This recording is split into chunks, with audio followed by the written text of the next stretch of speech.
Chers amis, bonjour. Nous venons de vivre ce temps de Noël, ce temps qui nous invite à naître, à reconnaître.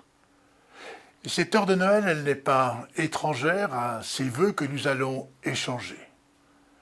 Échanger pour entrer dans ce passage qui est cette nouvelle année. Qu'allons-nous faire de cette année? Qu'allons-nous vivre, naître et faire naître, faire reconnaître?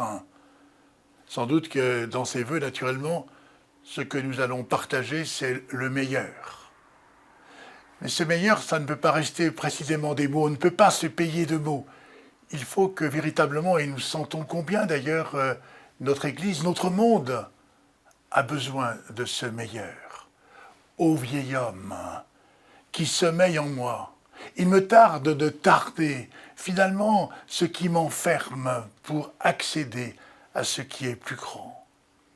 Dans cette perspective, alors nous pouvons échanger des mots qui vont réduire les mots MAUX de notre monde.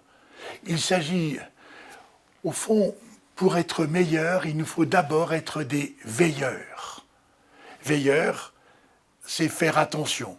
Faire attention à soi, bien sûr, mais c'est faire aussi attention à ceux à qui personne ne prête attention. Alors, voici que nos consciences s'élargissent. Je prends à dessein cet élargissement des consciences, pour reprendre d'ailleurs les mots de Saint-Exupéry dans Terre des Hommes. Et il poursuit en disant, c'est comme un prisonnier, et on est un peu tous prisonniers finalement, qu'est-ce qu'on va se souhaiter pour cette nouvelle année? C'est de devenir davantage des femmes et des hommes libres, libres et libérants. Et Saint-Exupéry alors de dire, eh bien, dans cet élargissement de la conscience, c'est comme un prisonnier qui s'ouvre à l'immensité de la mer et qui s'émerveille. Ah oui, si dans ses vœux, finalement, il y avait ce temps de l'émerveillement. Il m'a été donné, il y a quelques mois, de participer à un colloque sur la question de la cohésion sociale au CESE, au Conseil économique, social et environnemental.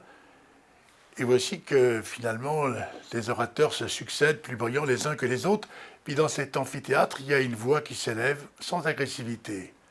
Et elle dit, mais que faire? Et il y a un silence. Et voici qu'il y a une autre voix. Que faire, mais devenir meilleur? Et là, ce silence a été suivi d'applaudissements. Eh bien, si nos vies, précisément, si cette nouvelle année pouvait être le témoignage de ce meilleur, reconnaître que nous en avons tous et la responsabilité et l'honneur aussi de le faire surgir. Joyeuse année.